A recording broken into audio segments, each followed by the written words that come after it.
Winter in the northern frontier of early 19th century America did not arrive with ceremony. It came quietly. There were no forecasts. No warnings pinned to a post. Only mornings when breathing began to hurt, and evenings when the light faded a little earlier than it should have. By the time a man realized winter had truly arrived, every decision worth making was already behind him. In scattered settlements along the timberline, winter was not an inconvenience. It was a slow verdict. The cold did not strike all at once. It waited. It tested small mistakes, gaps left unsealed, walls trusted too easily, confidence borrowed from last year's mild season. Night after night, it took a little more strength, a little more sleep, until fear and exhaustion finished the work the temperature had begun. On the frontier, no one asked whether a cabin was comfortable. They asked whether it would hold life. Those were not the same question. A cabin could look solid enough. Thick logs, a heavy roof, a stove glowing red by evening.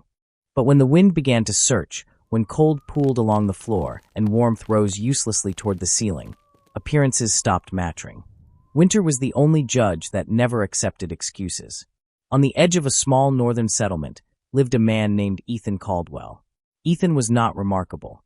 He was not wealthy, nor particularly educated, nor inclined to argue his ideas in public. He had come west as many others had, behind a tired wagon, with a short list of tools and the belief that hard work could bargain with nature. It didn't take him long to understand something most men learn too late. Nature does not bargain. It only permits. By early autumn, Ethan had finished his cabin, a standard structure by frontier measure, large enough for a family, solid enough to endure wind, built quickly enough to beat the first snow. Anyone passing by would have called the job complete. By every accepted rule, it was. But Ethan did not move in. He stood alone inside the empty cabin, listening to wind move through the pines, and sensed that the coming winter would not be one of the ordinary kind. This would not be a season that merely demanded patience. Some winters tested endurance. Others came to sort things out. They sorted buildings. They sorted decisions. And sometimes they sorted people. Frontier history often celebrates toughness. That story is only half true. The frontier was built by men who understood exactly where they were vulnerable. Men who knew green logs would shrink once the real cold set in, who understood that clay and moss would crack, who recognized that a roaring stove meant nothing if the house itself could not hold what the fire produced. In most cabins nearby, winter followed a familiar pattern. More wood burned, more clothing worn indoors, cold floors accepted as unavoidable, ice forming in water buckets treated as a fact of life. That was survival by endurance. Ethan Caldwell saw it differently, not because he feared hardship, but because he knew that endurance alone was not a strategy. Winter did not care how many trees a man had cut. It did not care how fiercely his stove burned. It cared about one thing only. Did the heat stay where it belonged? In the quiet days before snow sealed the ground, Ethan Caldwell began preparing, not with greater effort, but with clearer understanding. A decision that would soon draw laughter.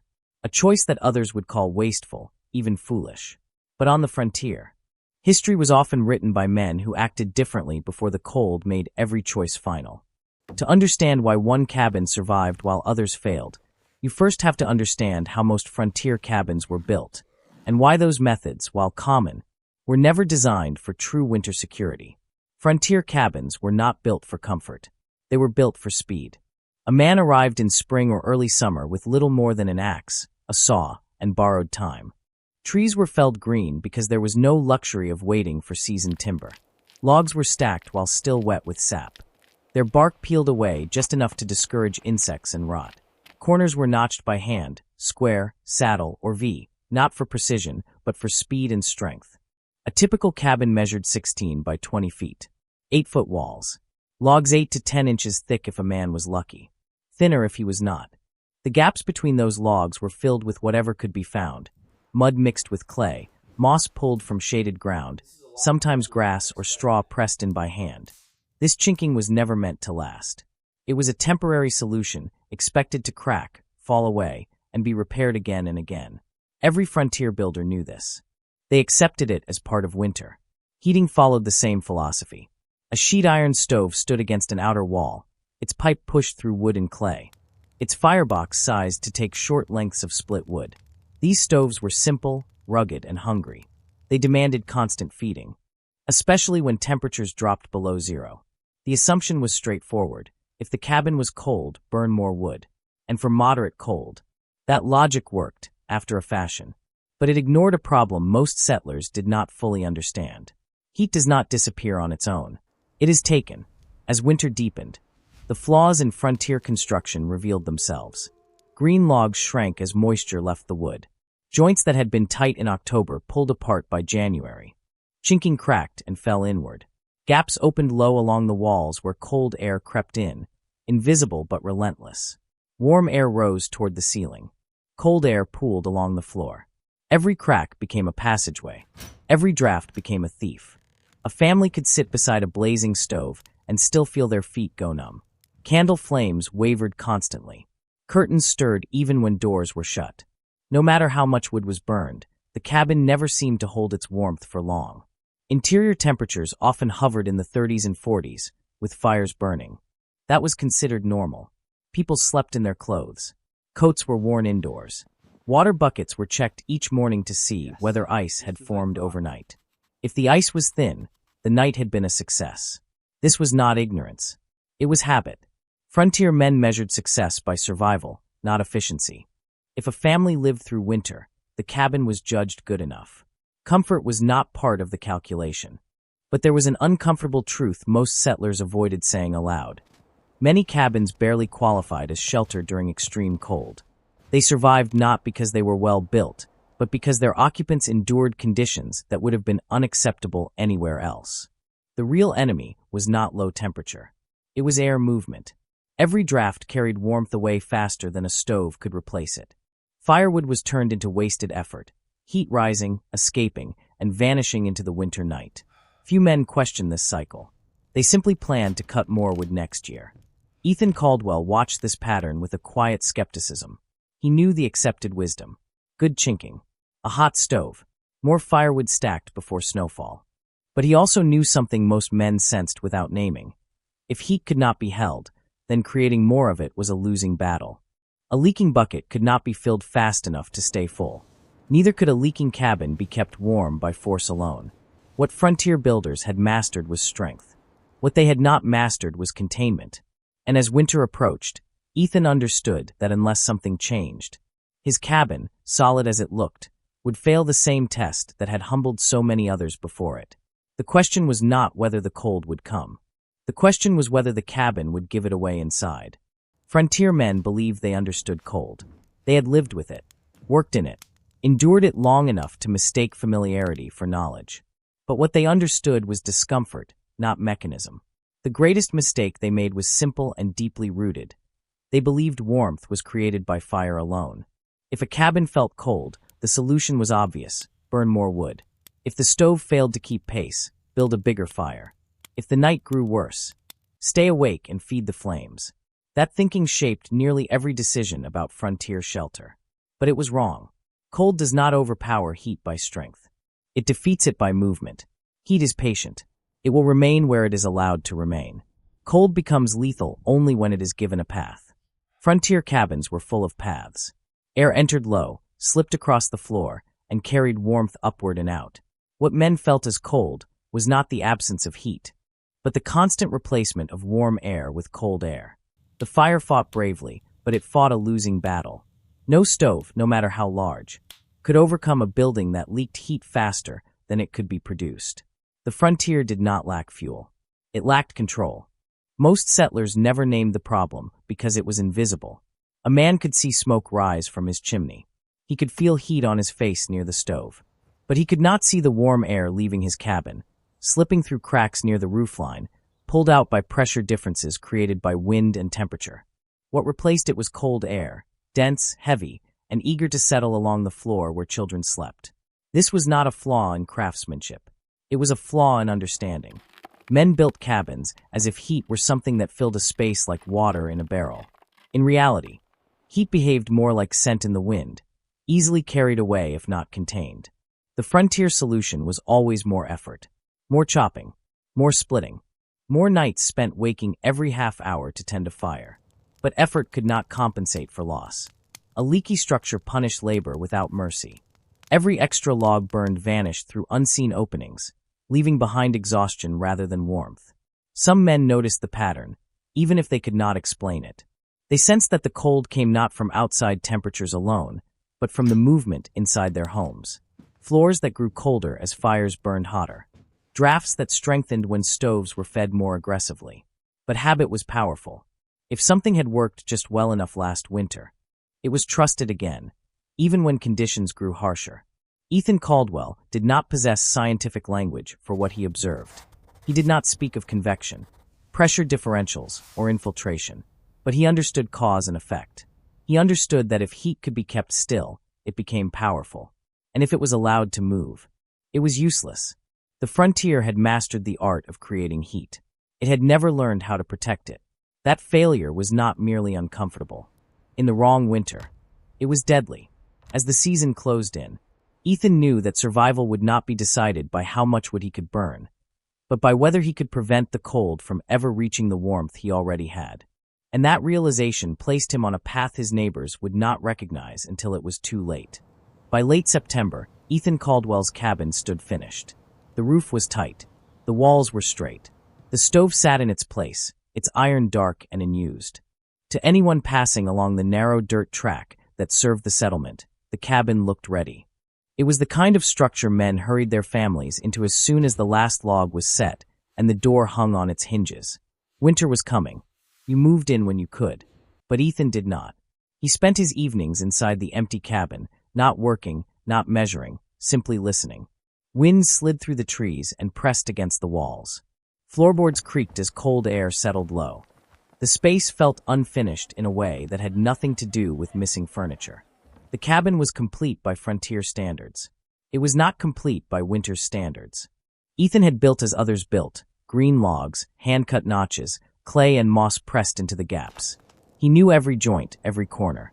And because he knew them so well, he also knew where they would fail. The walls would shrink.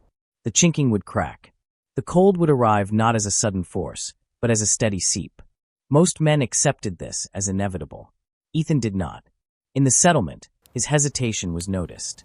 Men gathering firewood glanced toward his clearing and wondered why no smoke rose from his chimney. Others assumed he was waiting on furniture, or perhaps on family arriving late from the east. A few asked him directly why he had not moved in. Ethan gave no long explanations. He simply said the cabin was not ready. That answer earned him puzzled looks. A cabin with a roof and a stove was ready by any reasonable measure. Anything beyond that was refinement, something for people with time or money to spare. Ethan had neither. What he had was a sense of timing. There are winters that test patience, and there are winters that decide outcomes. Ethan felt the difference in the air. The mornings grew sharper. The wind carried a dryness that stripped moisture from skin and wood alike. These were not the signs of an ordinary season settling in. This was a winter that would not forgive assumptions. He thought of the cabins nearby, solid enough, familiar enough, and quietly vulnerable. He thought of children sleeping near cold floors, of stoves burning through carefully stacked wood, of men mistaking constant labor for security. Ethan understood something many frontier settlers never articulated. A house that merely resisted collapse was not the same as a house that resisted winter. So he waited. He waited while others moved in. He waited while frost began to creep into the shaded ground. He waited because the next step would define the season that followed. When Ethan finally began building again, it was not because the cabin had failed. It was because he knew how it would fail, and because he still had time to stop it. What he planned to do next would look unnecessary, wasteful, even foolish. But on the frontier, wisdom often arrived early, wearing the disguise of hesitation. And winter, once it arrived, would give no second chances. Ethan Caldwell did not begin with an explanation. On the frontier, explanations came later, if they came at all. He began with lumber. Not heavy logs this time, but lighter timbers. Pieces a single man could lift, square-cut and rough, stacked neatly beside the finished cabin. Within days, upright posts began to rise, not inside the house, but around it. They stood 2 feet away from the log walls, following the cabin's shape like a second, thinner shadow. At first, no one understood what they were seeing. Some assumed Ethan was building a shed. Others thought he meant to add a lean-to for tools or animals. But as the posts connected and rails tied them together, It became clear that this new frame surrounded the entire cabin. It did not touch the logs. It did not support the roof. It served no obvious purpose. That was when the comments began. Men passing on the road slowed their wagons. A few stopped outright. Planning to live in 2 houses, one asked. Another laughed and said it looked like the start of a fence that had lost its way. Ethan worked without answering. He measured carefully, checked spacing, and kept the frame true and upright. The gap between the cabin and the new structure remained constant, wide enough to step into, narrow enough to feel intentional. When the frame was complete, the confusion deepened. Ethan began wrapping it in wire mesh, the same galvanized mesh used for chicken runs and garden enclosures. He stretched it tight, fastening it at regular intervals so it would not sag or bow. From a distance, the cabin looked caged, encased in something light, open, and entirely out of place in a winter landscape. The laughter came easier now. A man did not need wire to keep out cold. He needed thicker walls and a hotter stove. Everyone knew that. Building yourself a coop, someone called from the road. Ethan did not look up. He kept the mesh tight. Too loose, and it would fail. Too tight, and it would tear. He worked as though the details mattered, an attitude that only added to the sense that he was wasting precious time. Winter was close. This was not the season for experiments. But Ethan had already measured the season. He had listened to the wind and watched the frost settle earlier than usual. He knew that what looked like wasted effort now would be far more costly if delayed. The next step silenced the laughter. Not because it made sense, but because it made none at all. Ethan began hauling leaves. Dry leaves, gathered by the wagon load from the forest floor. Oak maple, birch, anything crisp enough to crackle when handled. He piled them beside the cabin, then began stuffing them into the space between the log walls and the wire mesh. Arms full at a time, packed deliberately, pressed into place. Pine needles followed, mixed in by hand. The cavity began to disappear behind layers of organic debris. What had been empty air now filled with color and texture, something between insulation and forest litter. To the settlement, it looked absurd. Leaves were for burning or compost. Pine needles belonged on the ground, not in walls. No one had ever built a winter shelter this way. No guidebook recommended it. No neighbor had tried it. This was not frontier wisdom. This was frontier heresy. A few men stopped watching out of amusement and began watching out of concern. Winter was not forgiving. Every hour spent on unnecessary labor was an hour not spent cutting firewood or sealing cracks. If Ethan was wrong, he would not be uncomfortable. He would be in danger. Someone asked him why. Ethan gave a simple answer. "I'm not adding heat," he said. "I'm stopping it from leaving." That explanation satisfied no one. If it had been that simple, someone else would have done it already. So Ethan kept working. He packed the cavity higher, layer by layer, sealing the bottom carefully, leaving small access points so he could inspect what he could not see. He worked until the light failed and resumed at first frost the next morning. By the time snow dusted the ground for the first time, the cabin stood wrapped in wire and leaves, quiet, ungainly, and unlike anything else in the settlement.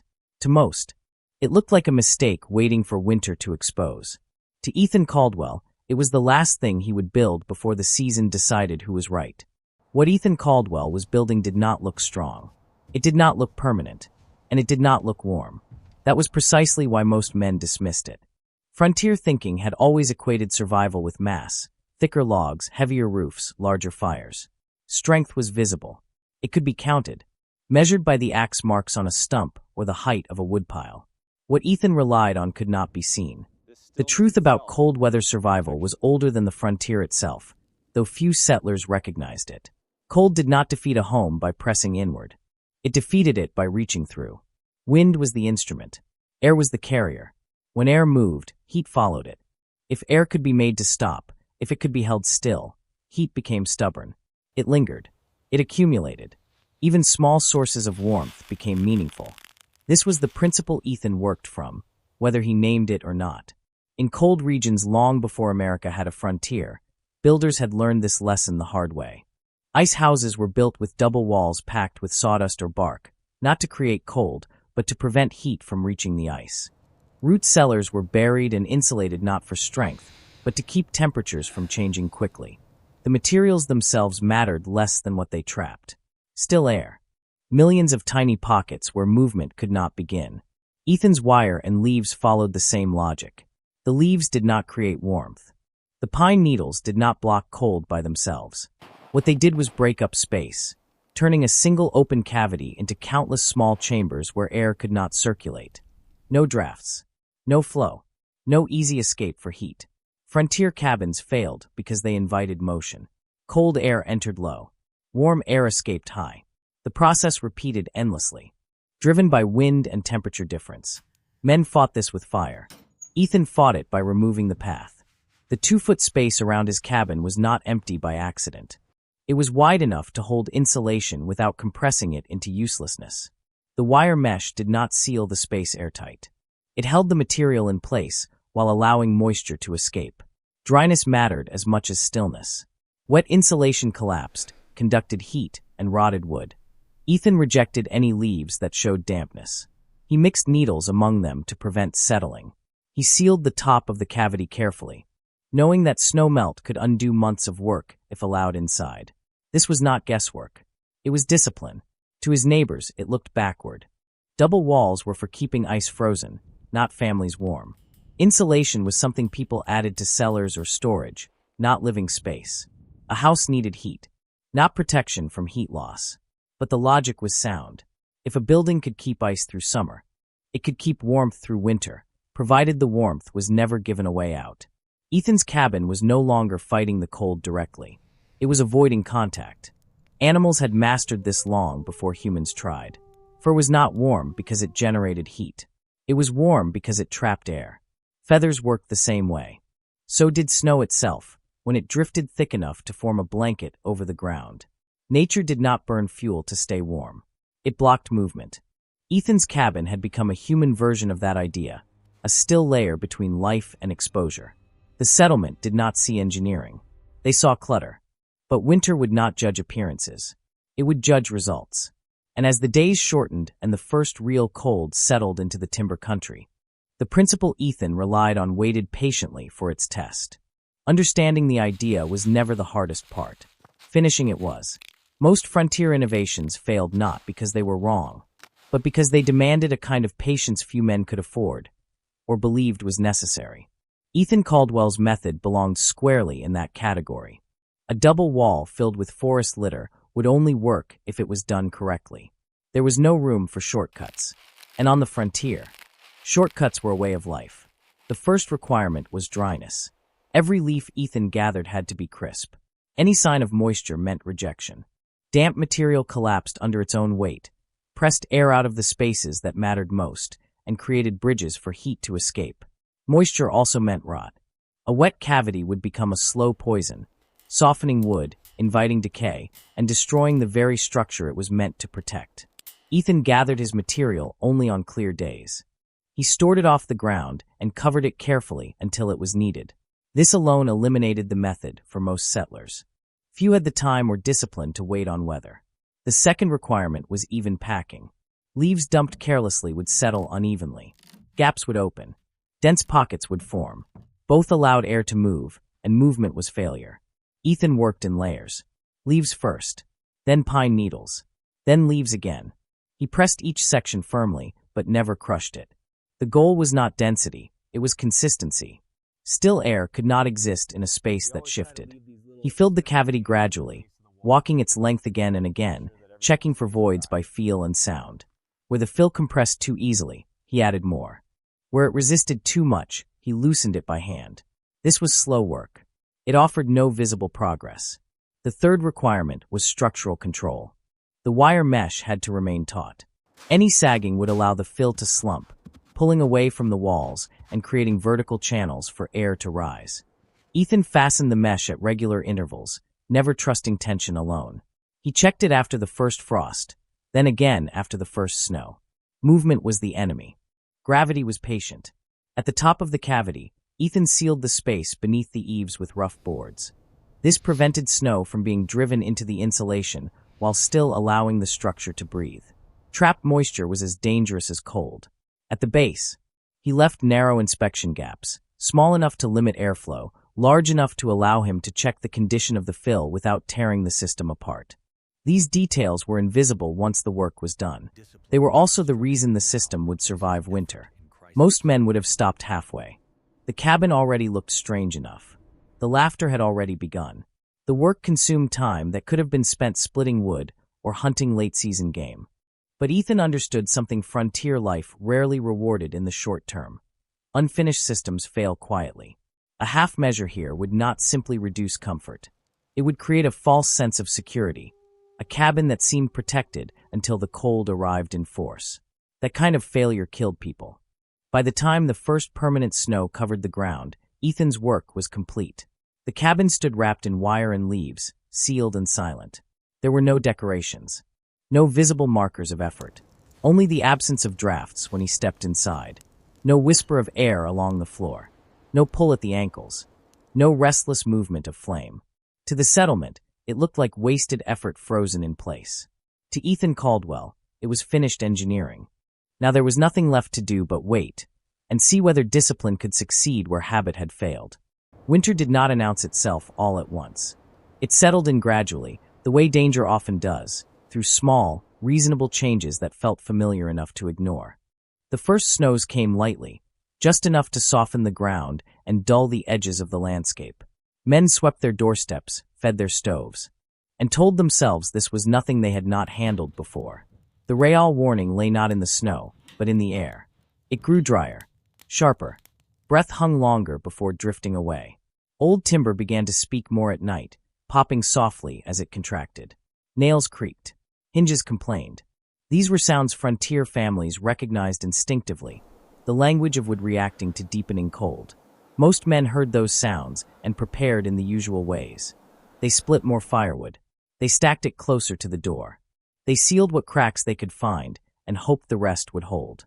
Ethan Caldwell listened differently.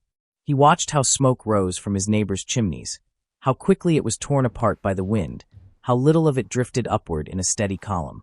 He noticed how often doors opened and closed, how frequently fires were fed even on nights that were not yet severe. He felt the pressure change. The wind no longer moved in passing gusts. It began to lean against buildings and stay there, testing them quietly, searching for weaknesses that had not yet announced themselves. This was not weather meant to discomfort. This was weather meant to decide. Inside his own cabin, Ethan made small checks. He ran his hand along the floor, feeling for movement. He held a candle near the walls and watched the flames stand still. He banked the stove early in the evening and observed how slowly the air cooled. There was no drama, no victory yet, only the absence of urgency. Where others stayed alert through habit, Ethan waited through confidence. Not pride, confidence born of preparation done in time, not at the last moment. Across the settlement, winter routines tightened. Families clustered closer to their stoves. Blankets appeared on chairs and benches. Water buckets were brought inside earlier each night. Men spoke of storms further north, of sudden wind shifts and snow that erased roads in hours. These conversations carried a familiar tone, half warning, half bravado. The frontier rewarded calm talk in the face of uncertainty, even when that calm rested on hope more than planning. Ethan did not join those conversations. He already knew what kind of winter this would be. The morning the wind changed direction, the difference became unmistakable. Snow that had fallen straight now moved sideways. Drifts formed where none had before. Landmarks softened, then vanished. Distances shortened in a way that made movement feel risky. By afternoon, visibility had dropped enough that men hurried through chores instead of lingering. By evening, doors closed earlier. The storm had not yet arrived. But it was no longer approaching. It was waiting. That night, Ethan Caldwell banked his fire and went to sleep without concern. Outside, the wind continued its low probing, running its hands along every structure in the settlement. The test had not begun yet, but it would. And when it did, every cabin would be judged not by how it looked in daylight, but by what it could hold on to when the night came down hard and refused to leave. The storm did not break suddenly. It tightened. What began as steady snow became driven sheets that erased edges and swallowed distance. Wind pressed against walls with purpose, no longer passing through but staying, testing, leaning, insisting. By nightfall, the settlement had disappeared into a white enclosure. Fences vanished. Paths closed. The world beyond each cabin reduced itself to the sound of wind and the weight of cold. Inside most homes, the battle began immediately. Stoves were fed harder than usual. Flames roared. Iron glowed dull red. Men split kindling by lamplight, knowing the night would be long and the fire would not be allowed to fail. Yet the warmth did not spread. Cold slid in low, pooling along the floor. It curled around chair legs and bed frames, finding bare skin and numbing it first. Heat climbed uselessly toward the ceiling, drawn upward and out through cracks no one could see, but everyone could feel. Families retreated toward their stoves, abandoning outer rooms. Children were wrapped in quilts and positioned as close to the fire as safety allowed. Water buckets began to ice at the edges. Despite the constant feeding of fuel, the cabins were fighting, but they were losing ground. Men who had survived many winters recognized the signs. A fire that consumed more wood, but produced less comfort. A room that felt colder the harder the stove worked. Drafts that strengthened instead of weakened as the night deepened. This was infiltration, the kind no amount of effort could defeat. The cold was not overpowering the heat. It was replacing it. In Ethan Caldwell's cabin, the night unfolded differently. The wind announced itself as sound rather than force. It howled and scraped against the outer shell, but inside, the air remained calm. There was no pull at the ankles, no restless movement near the floor. Ethan had banked his stove hours earlier. The fire burned low, steady, no longer demanding attention. The warmth it had produced lingered where it belonged. His family slept in their beds, not clustered in fear. Blankets were pulled up for comfort, not survival. Breath did not fog the air. A simple spirit thermometer hung on a nail away from the stove, positioned to measure the air people actually lived in. As the night deepened and the outside temperature fell far below zero, the mercury held steady, far warmer than any neighboring cabin could manage under full fire. The difference was not subtle. It was measurable. Outside, the storm reached full force. Wind drove snow horizontally. Visibility dropped to arm's length. Any man caught outside without a guide rope or landmark would not find his way back. Within the settlement, cabins creaked and groaned under the strain. Men fed fires every 20 minutes, then every 10. Some burned furniture when wood ran low. Others accepted the cold and focused on keeping children awake enough to prevent dangerous sleep. The frontier had seen nights like this before. Nights when survival came down to endurance. Ethan's cabin did not require endurance. The 2-foot buffer around the log walls did its quiet work. The wire mesh held the insulation in place. The dry leaves and pine needles trapped air in countless small pockets, breaking every path the cold tried to follow. Wind could move outside. Sound could pass through. But heat could not escape. The warmth produced by human bodies, by a modest fire earlier in the evening, remained inside the living space. What would have been meaningless in a leaky structure became sufficient in a sealed one. This was not comfort by excess. It was comfort by control. As the night dragged on, the difference between cabins grew stark. In the conventional homes, families fought exhaustion alongside the cold. Each hour demanded attention. Each mistake carried consequences. In Ethan Caldwell's home, the night passed quietly. When morning finally began to thin the darkness, the storm had accomplished its work. It had not destroyed buildings. It had classified them. Some had barely held together. One had held warmth. And in the aftermath, no argument would matter more than what people could see, touch, and feel with their own hands. Under ordinary conditions, the heat from a human body is insignificant. A person at rest gives off warmth the way a candle gives off light, steady, but easily overwhelmed. In a drafty cabin, that warmth vanishes almost as soon as it is produced, carried away by moving air and replaced with cold from outside. Frontier men understood this instinctively, even if they never put words to it. No one believed a family could warm a cabin with their own bodies. Not in real winter. Not without fire. And in most cabins, they were right. The difference on that night was not how much heat was being created. It was how much of it was allowed to remain. In Ethan Caldwell's cabin, the air was still. Heat did not rise and disappear. It spread slowly, filling the space the way water fills a sealed vessel. The warmth from 2 adults, from sleeping children, even from a dog curled tightly on the floor, accumulated instead of escaping. What would normally have been lost in minutes became meaningful over hours. This was not magic. It was containment. Men had long noticed that crowded rooms stayed warmer than empty ones, but they dismissed the observation as coincidence. In truth, A single adult body produces enough heat to matter, if that heat is not stolen by moving air. In a leaky cabin, body heat was irrelevant. In a sealed one, it became part of the system. The same principle applied to the stove. Ethan's fire had been modest. He had banked it early, letting it burn low and slow. The heat it produced lingered instead of racing upward and out. Each piece of firewood worked harder simply because it was not wasted. Where other families fed their stoves constantly and still watched temperatures fall, Ethan's cabin held steady without attention. The difference was not effort. It was efficiency. This revealed a truth frontier builders had never been taught. Heating a space was not about overpowering the cold. It was about slowing loss. A cabin that lost heat quickly would defeat any stove. A cabin that lost heat slowly could be warmed by surprisingly small sources. The cold outside that night was severe. What changed was the interior environment. By removing drafts and breaking airflow, Ethan had turned the cabin into a closed system. Heat stayed where it was produced. Time worked in his favor instead of against him. This was why body heat suddenly mattered. Not because people burned hotter, but because the cabin no longer betrayed them. The human body, steady and constant, became a reliable heat source only after the building itself stopped leaking warmth. The cabin did not need heroic measures. It needed discipline and restraint.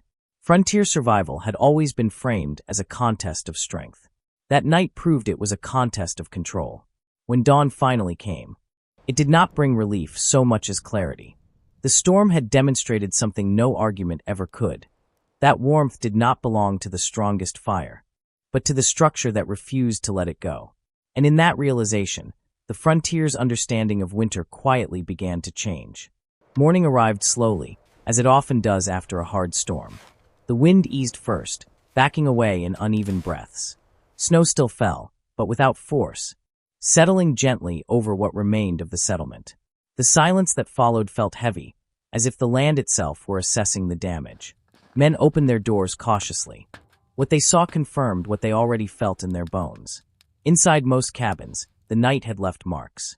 Frost clung to the inside faces of log walls, thin and white where breath and warmth had met cold wood. Windows were opaque with ice. Water buckets placed near stoves bore thick skins of frozen crust. Floors were bitter to the touch.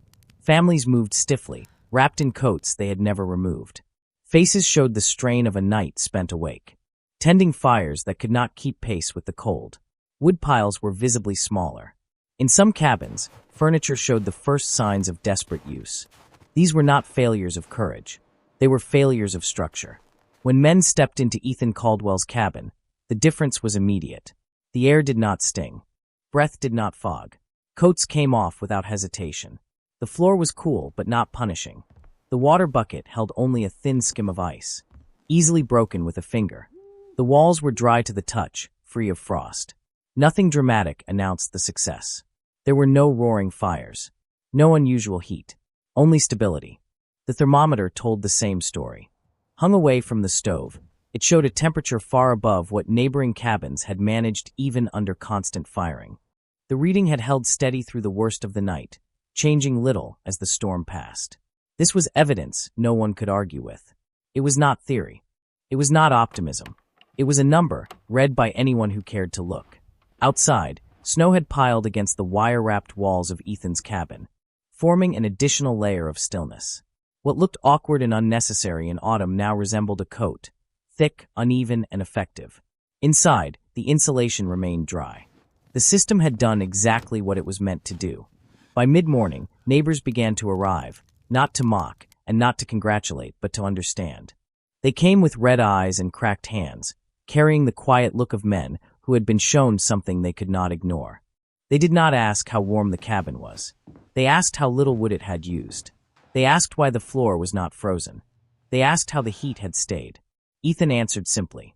He showed them the outer frame, the mesh, the packed leaves and needles. He showed them the places where cold had been denied entry rather than fought once inside. The storm had ended, but its lesson had not. Every man who stepped back into the daylight that morning carried with him the same realization.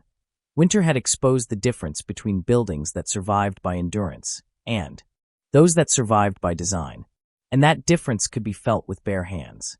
The jokes did not return. Men who had once slowed their wagons to laugh now came on foot, hands shoved deep into their coats, eyes fixed on details they had ignored before. They no longer spoke in half-smiles or passing remarks. They spoke carefully. They asked questions, not the kind meant to prove a point, but the kind asked by men who had spent a night measuring risk and had come up short. How thick is the space? How dry does it need to be? How long did it take? Ethan Caldwell answered without pride. He did not frame his work as an idea. He framed it as a sequence of decisions. 2 feet, because less would compress the fill. Dry, because moisture ruined everything. Slow, because rushing created gaps no fire could fix later. This language mattered. It shifted the discussion away from belief and toward process. A few men walked the perimeter of the cabin, studying the wire mesh with new eyes. They pressed on it lightly, testing its tension. Others crouched to peer into the inspection gaps near the base, confirming what Ethan had told them, that the leaves inside were still dry. Someone remarked that it looked less like a chicken cage now and more like a shell. No one laughed. In the days that followed, the settlement changed its conversations. Men spoke less about how much wood they had burned and more about how fast their cabins cooled when fires were allowed to die. They compared notes about drafts, about cold floors, about the way wind seemed to find the same weaknesses in every structure. What had once been treated as personal hardship was now recognized as shared failure. And shared failure invites solutions. Ethan's cabin became a reference point, not a spectacle, but a measure. Men would step inside, stay a moment longer than necessary, then step back out into the cold with a new awareness of what was possible. They did not ask whether the method worked. They had felt that answer for themselves. What they wanted to know was whether they could do it too. Not everyone could. Some cabins were already too compromised. Some men lacked the time or strength to rebuild before winter deepened further. Others hesitated, bound by the same habits that had guided them this far.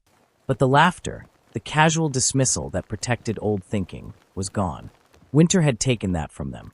By the end of the week, the settlement had stopped debating whether Ethan Caldwell's work was foolish. The question had changed. Now men asked a quieter, more dangerous thing. Why hadn't we thought of this sooner? That question lingered long after the storm's tracks had softened and filled in. It followed men into their cabins at night, where they felt drafts with new sensitivity and listened to the wind with less confidence. The frontier had not been corrected by argument. It had been corrected by weather. The frontier did not change its habits quickly. It never had. Men were slow to abandon methods that had kept them alive, even when those methods had nearly failed. Survival bred loyalty, to tools, to routines, to the belief that what had worked before would work again if endured long enough. But some winters left marks that could not be ignored. This was one of them. In the weeks that followed the storm, the settlement did not speak of Ethan Caldwell's cabin as an oddity. It was spoken of as a reference. Men compared everything to it. How fast did your floor grow cold? How long could you let the fire die before the room became unlivable? How much wood did you burn last night? These were not idle questions. They were measurements, primitive, imprecise, but grounded in experience. The frontier did not need instruments to recognize a pattern when it repeated itself night after night. Ethan's cabin consumed less fuel. It cooled more slowly. It required less attention. Those facts mattered more than explanations. By midwinter, a few men began experimenting quietly, not copying the system exactly, but adapting its principles. Some added outerboard walls filled with sawdust. Others created windbreak layers using straw or forest litter packed between planks. A few began building new cabins with intentional air gaps rather than thicker logs. The materials changed. The idea did not. Stop the wind. Hold the air still. Let small heat sources matter. This was how frontier knowledge spread, not through manuals, but through consequence. No one held meetings. No one declared a new standard. Men simply stopped trusting appearances and began trusting outcomes. The old advice, good chinking and a hot stove, did not disappear overnight. But it changed. It became incomplete. Now there was a second sentence, spoken more quietly. If you can keep the heat from leaving, you won't need as much fire. Ethan Caldwell did not become a teacher. He did not travel or preach or publish. He continued working his land, tending his family, maintaining the system he had built. When asked for help, he gave it. When asked for measurements, he shared them. He never claimed invention. What he had done was apply an old principle with uncommon discipline, and then allow winter to verify it. Years later, when new settlers arrived and asked why some cabins were built with double shells or packed walls, the answer was rarely precise. Because the wind's worse than the cold, someone would say. Because fire's expensive, another would add. Because one winter proved it mattered. That was enough. The frontier did not remember dates. It remembered lessons. And the lesson left behind by that winter was simple, durable, and unromantic. A house that merely stands is not enough. A house must hold. That understanding, passed quietly from one winter to the next, became part of the region's unspoken knowledge, earned not by theory, but by survival itself. The frontier was never about suffering for its own sake. That idea came later, shaped by stories that confused endurance with wisdom. The men and women who lived through real winters did not admire hardship. They respected it and worked constantly to reduce its power over their lives. What Ethan Caldwell built was not a rejection of frontier toughness. It was an expression of it. True resilience was not measured by how much cold a person could tolerate, but by how little cold they allowed inside. Frontier life rewarded those who paid attention. Not the loudest voices, not the strongest backs, but the ones who noticed small failures before they became deadly ones.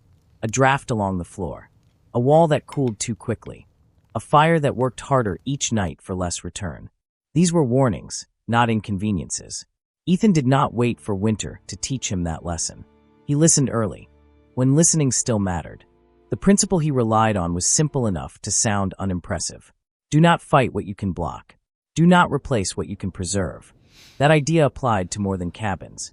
On the frontier, everything was limited: wood, food, strength, daylight. Survival depended on keeping what you had from slipping away unnoticed.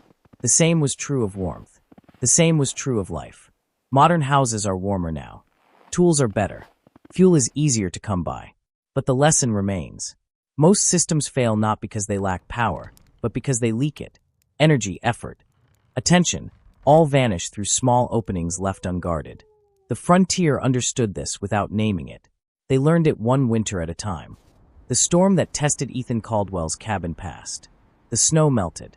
New winters followed. But the understanding it revealed stayed. Not written down. Not celebrated. Simply remembered, quietly, practically, the way frontier knowledge always was. A house does not need to be heroic. It needs to be honest.